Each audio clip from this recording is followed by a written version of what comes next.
이 영상을 위해 앞에 두 가지 시리즈 영상이 있습니다. 1편이 대가 끊어진 복음이고 2편은 퐁당퐁당 물놀이 크리스찬이니 순서대로 보시고 나서 이 영상을 보면 보다 확실한 이해를 갖게 되실 것입니다. 이제 치유가 되는 이유에 대해 나누기 전에 잠시 방언에 대해 나누자면, 방언을 한다는 것은 성령의 내주를 의미합니다. 이 말은 주님께서 우리의 원죄를 가져가시고 보좌에 앉아 계시기 때문에 성령을 보내주심으로 가능하니, 방언은 지극히 성경적인 증거임을 알아야 합니다. 하지만 대부분의 크리스찬은 이 같은 성령의 내주가 아닌 감동에 목말라 합니다. 감동을 받고 은혜를 받아 마음이 뜨거워져야 뭐라도 된 것처럼 여기는데 전혀 그렇지 않습니다. 오직 육신적이고 종교적인 것에 젖는 자들의 모습일 뿐입니다.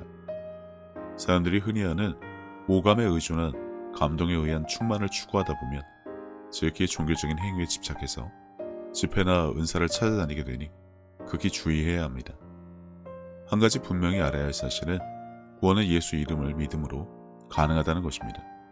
그리고 그분을 사랑하면 그분의 말을 따르면 물론이고 그분이 하신 일도 해야 한다는 것입니다. 그게 되지 않으면 방언도 치유도 없는 것으로 모함을 해서 자신의 무능함을 면피하려고 하지 말고 죽을 힘을 다해 그 자리에 올라가도록 노력을 해야 한다는 것이죠. 이것을 비유로 너희에게 일렀거니와 때가 이르면 다시는 비유로 너희에게 이르지 않고 아버지에 대한 것을 밝히 이르리라. 이 말씀이 성취될 수밖에 없는 이유, 바로 우리에게 성령을 보내주셨기 때문입니다. 그분이 이 일을 우리 안에서 하신다는 것입니다. 하지만 성령을 받았음에도 불구하고, 방언을 하는 표적이 따름에도 불구하고 손을 얹어 질병을 고치거나 귀신을 쫓아내는 일은 전혀 하지 못하는 자들이 오히려 차고 넘칩니다. 이유는 간단합니다. 그들은 예수님의 사역을 이어서 하고자 하는 결단과 마음이 없습니다. 성령님께 권능을 구하지 않아 치유와 귀신을 쫓는 일이 나타나지 않습니다. 단 그들은 말씀을 알고 영적인 원리를 배워 자신의 삶에 닥친 각종 문제나 감정의 문제, 이사나 합격, 그 외 각종 삶의 문제에 어떻게 말씀을 적용할지에만 관심을 두고, 간혹 자신의 치유에 대해서는 예수 이름으로 선포를 하지만 여전히 다른 사람을 위해 예수님이 하신 사역에 대해서 별다른 관심이 없습니다. 교회에서 관심이 없으니 강조하지도 않습니다. 어떻게 하면 예수님의 사역을 이어서 할 수 있는지 고민하고 노력하는 모습을 찾아볼 수 없으니 당연히 즉각적이고 연속적이고 지속적인 치유가 그들을 통해 나타나지 않습니다.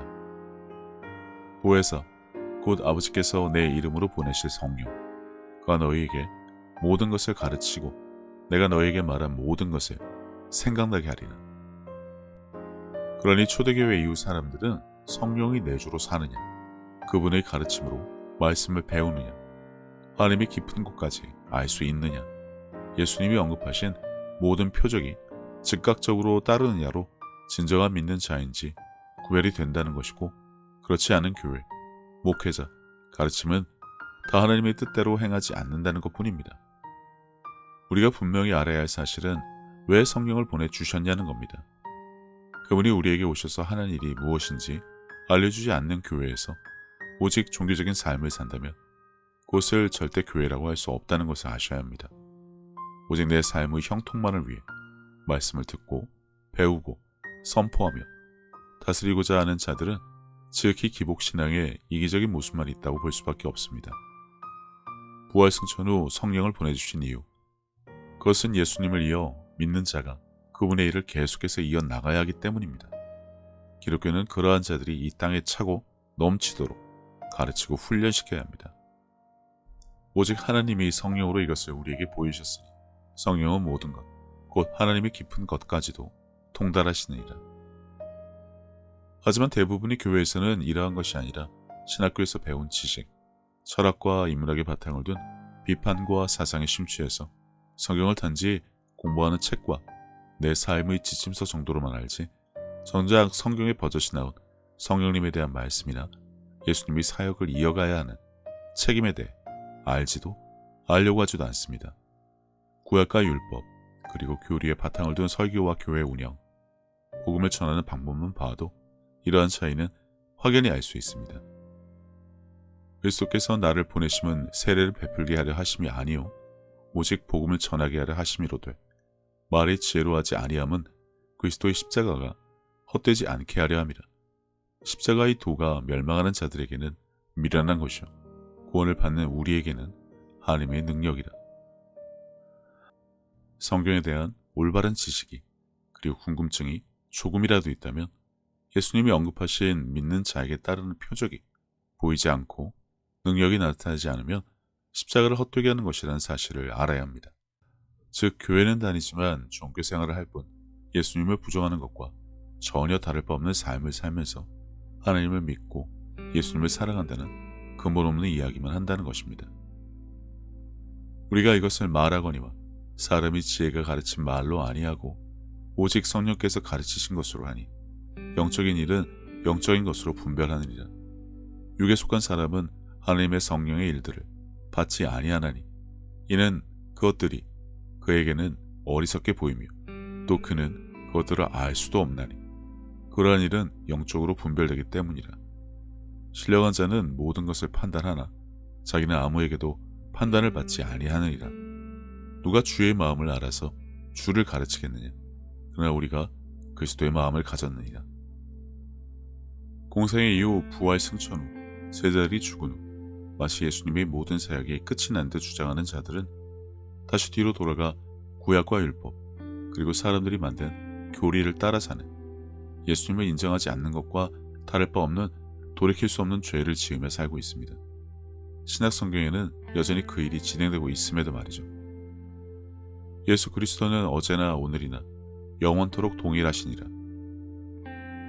대부분의 교회는 예수님과 그분의 사랑에 대해서는 언급하지만 그분의 일을 하려고 들지 않습니다. 성경에 대한 무지함이나 성령님으로부터 받은 계시나 가르침이 없어 권능조차 없는 무능함으로 인한 단절이 이유이지만 알려고 하지도 않고 행하려 하지도 않으며 더군다나 없어진 것으로 그때 끝난 것으로 폄훼하는 정말 미친 것이 아니라면 절대로 할 수 없는 일들을 버젓이 행하며 교회를 운영하고 있습니다. 예수님 공생의 기간 세상 사람들이 예수님에게 했던 그 일들을 지금 똑같이 행하면서 마치 오직 하나님만 계신 것처럼 믿고 예수님을 믿어야 한다, 사랑해야 한다는 모순을 자행하는 것을 이런 설명을 통해 알려야 한다는 사실조차 암담할 뿐입니다. 치유가 지금도 되는 이유는 너무나 간단하고 단순합니다. 치유는 예수님의 말씀처럼 믿는 자에게 단순하게 따르는 표적 중 하나일 뿐입니다. 특별한 사람에게 주신 특별한 은혜나 은사가 아닙니다. 신학을 해야 받는 것도 아니고 목회자에게만 주는 특별화된 선물도 아닙니다. 또 이르시되 너희는 온 천하에 다니며 만민에게 복음을 전파하라. 믿고 세례를 받는 사람은 구원을 얻을 것이요 믿지 않는 사람은 정죄를 받으리라. 표적이 따를 수밖에 없는 이유도 예수님은 알려주셨습니다. 복음을 듣고 믿고 세례를 받는 자 너무나 단순합니다. 그러니 표적이 따르지 않으면 여태 뭘 하면서 지내는지와 전혀 상관없이 온전하게 믿는 자가 아니었다는 결론입니다. 믿고 알고 들었다고 착각했던 것뿐입니다. 다음 말씀을 보면 믿음을 행함으로 인해 그 증거를 삼을 수 없다면 그 믿음은 아무 의미가 없다는 것입니다. 어떤 사람은 말하기를 너는 믿음이 있고 나는 행함이 있으니 행함이 없는 네 믿음을 내게 보이라. 나는 행함으로 내 믿음 내게 보이리라 하리라. 따르는 표적은 단지 믿는 자, 복음을 듣고 진정으로 믿는 자, 예수님을 구주로 영접한 자, 성령의 내주하심으로 인해 예수님이 하신 일은 물론이고 그보다 더 큰 일도 하고자 하는 일을 위해 주시는 선물일 뿐입니다. 너희는 이 세대를 본받지 말고 오직 마음을 새롭게 함으로 변화를 받아 하나님이 선하시고 기뻐하시고 온전하신 뜻이 무엇인지 분별하도록 하라. 성경 백독을 한다고 신학박사 학위를 받는다고 대형교회 운영을 한다고 교회에 얼마나 다니고 직분이 무엇이든 간에 성경 읽고 주일 예배 개근해서 설교 듣고 입으로 하나님, 예수님, 성령님, 사랑과 믿음을 외친다고 영적인 계시의 말씀을 듣고 삶의 문제를 향해 예수의 이름으로 선포한다고 해서 예수님이 알려주신 표적이 저절로 따르게 되는 것이 결코 아닙니다. 성령님의 계시로 말씀을 배운 사람들에게 배운다고 해서 될 일도 아닙니다. 엄청난 표적이 따르는 해외 유명한 목사님들을 봐도 그것은 그분들이 각자 성령님으로부터 계시를 받고 배운 결과이지 누구라도 그걸 가져다가 배우면 되는 것이 아니라 개개인이 성령님께 따로 배우지 않으면 그것은 단지 남의 것이지 내 것이 아니기 때문입니다. 너희가 악할지라도 좋은 것을 자식에게 줄 줄 알거든 하물며 너희 하늘 아버지께서 구하는 자에게 성령을 주시지 않겠느냐 하시니라. 분명히 성령을 구하는 자라고 되어 있습니다. 남이 받은 성령 나도 달라는 것도 아니고 내가 구하고 받은 성령님이 내주하신다면 그분을 통해 배우고 성장을 해야 하는 것인데 예수님을 구주로 영접하고 세례를 받으면 성령을 받은 것 아니냐고 따지는 자들도 있는데 아닙니다. 구해야 합니다. 학교 입학만 했다고 저절로 졸업장 주지 않습니다. 착실하게 해야 할 것이 분명하게 있습니다. 이전 영상에서 밝힌 구한다의 의미 중 내가 없으니 요구하는 것도 있는 것입니다. 하지만 여기에도 분명 지켜야 할 것이 있습니다. 너희는 욕심을 내어도 얻지 못하며 살인하며 시기하여도 능히 취하지 못함으로 다투고 싸우는도다. 너희가 얻지 못함은 구하지 아니하기 때문이요 구하여도 받지 못함은 정욕으로 쓰려고 잘못 구하기 때문이라. 가만히 생각을 해보면 됩니다. 구하는 자에게 왜 성령을 주셔야 하는지, 그가 어떠한 마음을 가지고 믿음을 가지고 복음을 가지고 사랑을 가지고 신앙생활을 했느냐에 따라 그 결과가 달라진다고 해도 과언이 아니기 때문입니다. 오직 내 삶의 형통만을 위한 것인지 아니면 믿음이 있다 하더라도 그 자의 마음에 하나님을 사랑하고 이웃을 사랑하는 마음이 있냐에 따라 따르는 표적의 결과가 달라진다는 것을 알면 됩니다. 내가 진실로 너희에게 이르노니 나를 믿는 자는 내가 하는 일을 그도 할 것이요 또한 그보다 큰 일도 하리니 이는 내가 아버지께로 감이라. 예수님은 믿는 자가 해야 할 일에 대해 분명하게 언급하셨습니다. 그리고 성령을 주신 이유도 이사야의 글을 인용하여 우리에게 알려주셨습니다. 이제는 더 이상 비유로 말씀하고 계시지 않다는 것을 아셔야 합니다.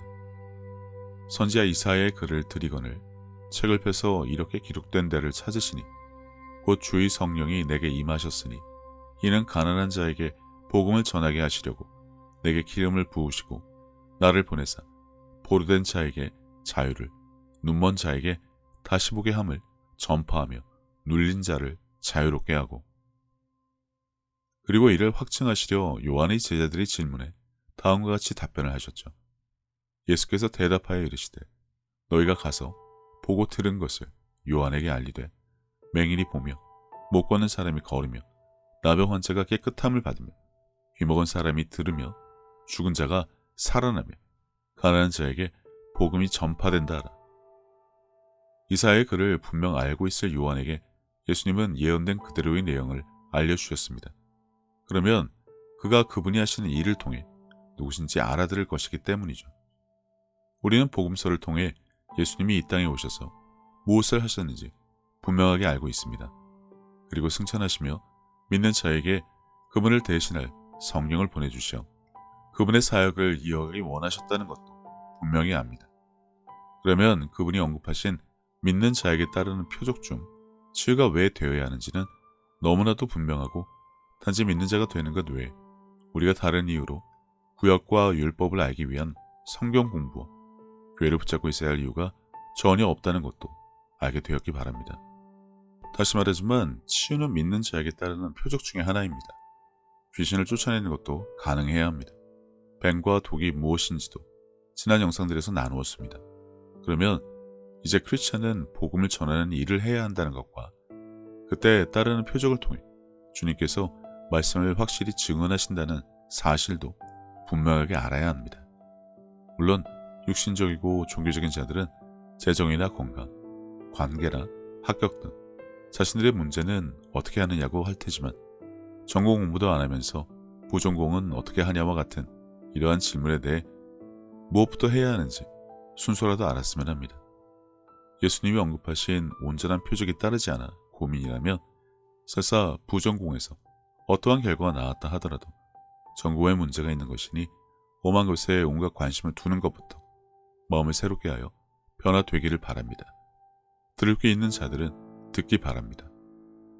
제자들이 나가 두루 전파할세 주께서 함께 역사하사 그 따르는 표적으로 말씀을 확실히 증언하시니라. 우리는 베드로가 주는 그리스도시요 살아계신 하나님의 아들이라 고백한 것과 같은 고백을 통해 자신을 믿는 주님이 누구신지 분명하게 밝힐 수 있어야 합니다. 그리고 믿는 자에게 주신 그분이 이름이 가진 권세가 얼마나 막강한지도 알아야 합니다. 예수 이름의 권세, 그것을 모르고 이름을 사용한다는 것은 우면허 돌팔이 의사와 같습니다.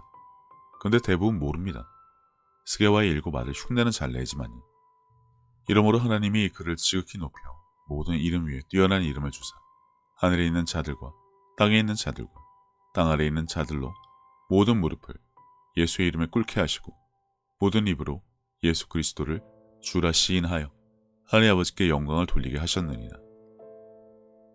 치유를 폄훼하는 자, 성령을 모독하는 자, 이미 2000년 전에 사도들이 죽으면서 치유가 끝났다고 모함하는 자들이 걸핏하면 들먹거리는 현대의 치유 사역을 하는 자들은 모두 바알의 선지자라는 어거지를 부리는 것도 전혀 성경에 기록되지 않은 억지일 뿐입니다.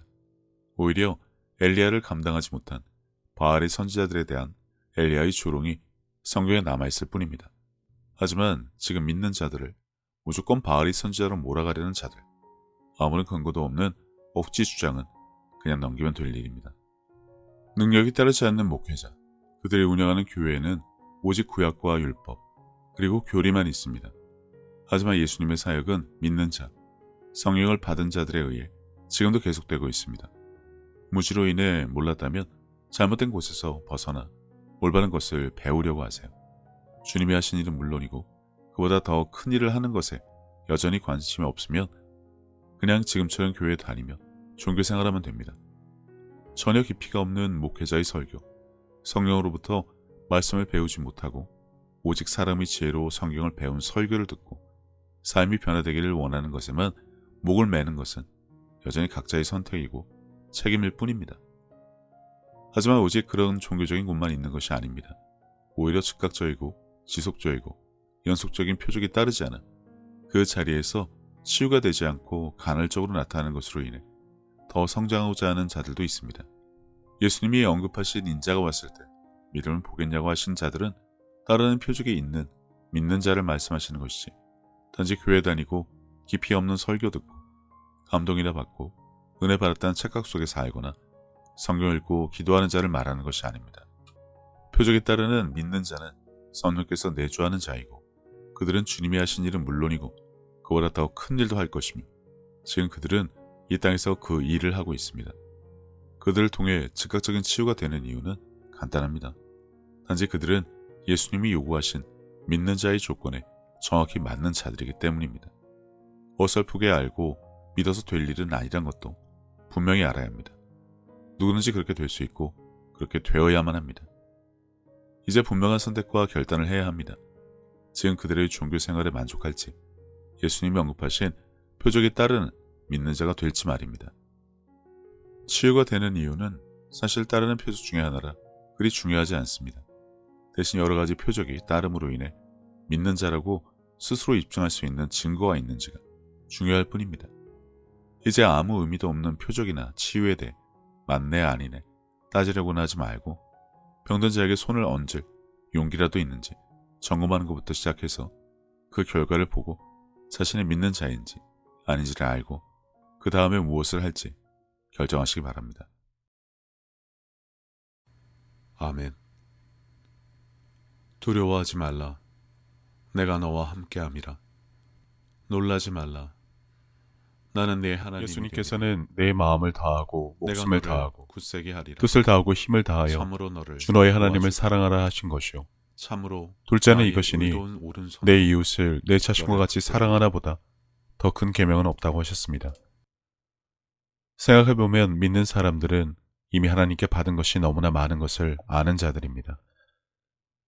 예수님을 통해 죄사함과 구원을 받은 것부터 시작해서 살아 숨을 쉴 수 있는 공기와 바람, 맑고 푸른 하늘과 마실 물, 그리고 땅과 그 위와 아래의 많은 것들, 이미 오래전부터 내 주변에 있어 왔으니 당연한 것으로 여기며 우리는 여전히 값없이 공짜로 받아 그것들이 감사함을 잊고 살기는 했지만 그런 것 말고도 하나님으로부터 받은 사랑과 평안에 대해 생각하자면 끝이 없습니다.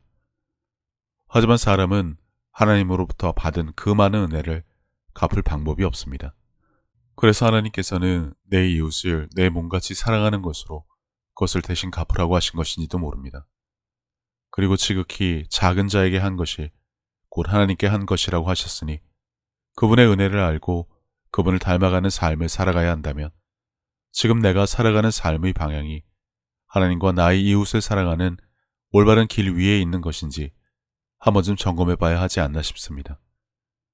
이와 같이 하나님의 뜻, 그분이 기뻐하실 일이 무엇인지 알고 내게 주어진 소명을 다하기 위해 끊임없이 힘쓰고 노력하는 것도 크리스찬들이 마땅히 해야 할 일이 아닐까라는 생각을 해봅니다. 이제는 세상 유행에 따라 요동치던 내 마음을 모두 내려놓고 혼자서 하나님의 뜻을 헤아리는 시간을 가져보시기를 권해봅니다. 하나님은 세상 모든 사람들을 사랑하십니다. 그렇기 때문에 당신이 사랑받기에 마땅한 사람인 것처럼 당신의 가족도 이웃도 그분에게는 마찬가지로 소중한 자녀들입니다. 당신이 어려운 상황을 겪었을 때 하나님께서 당신의 삶에 관여하실 수 있도록 마음의 문을 열고 그분을 신뢰하며 동행하는 삶을 살아왔듯이 이제 당신도 다른 사람들에게 먼저 다가가서 손을 내미는 귀한 삶이 되어주시기를 바랍니다.